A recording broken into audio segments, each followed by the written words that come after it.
Hello guys, welcome.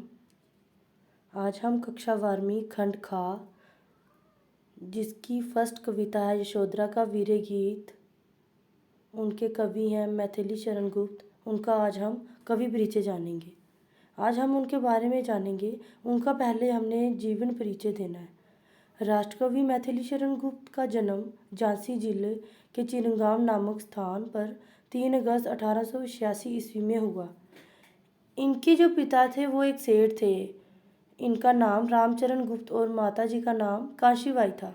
इनके पिता को हिंदी साहित्य में विशेष प्रेम था। गुप्त जी की प्राथमिक शिक्षा चिरंगाम तथा माध्यमिक शिक्षा झांसी के हाई स्कूल में हुई। विद्यालय में प्रवेश लेने पर इन्होंने महाकवि तुलसी, सूर, बिहारी, गणानंद, मतीराम, देव, पद्माकर आदि प्राचीन कवियों का गहन अध्ययन किया। आगे हम इनका पढ़ेंगे साहित्यिक परिचय। गुप्त जी ने खड़ी बोली के स्वरूप के निर्धारण एवं विकास में अपना महत्वपूर्ण योगदान दिया।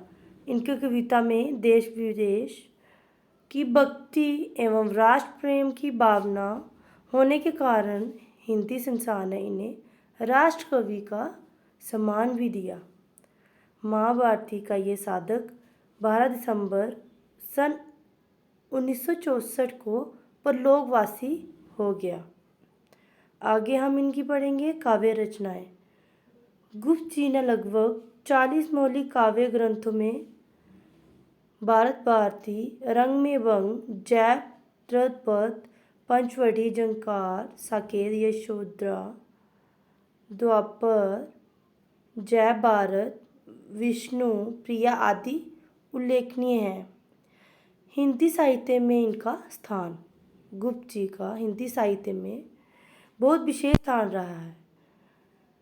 गुप्त जी की राष्ट्रीयता की भावना से ओतप्रोत रचनाओं के कारण हिंदी साहित्य में इनका एक विशेष स्थान है।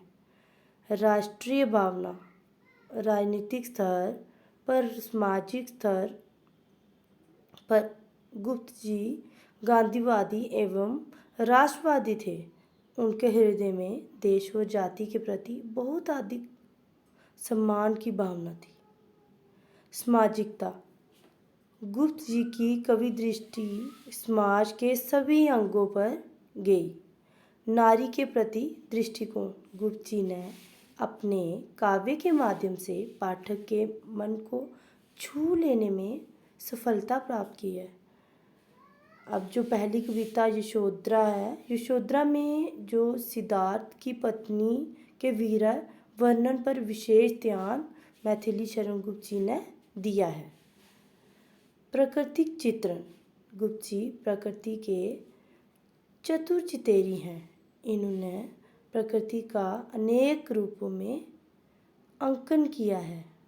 आगे इनका आ गया शिल्प पक्ष। गुप्त जी ने अपने काव्य ग्रंथों में विभिन्न रसों का प्रयोग किया है। यशोधरा में वियोग श्रृंगार के मार्मिक चित्रण है।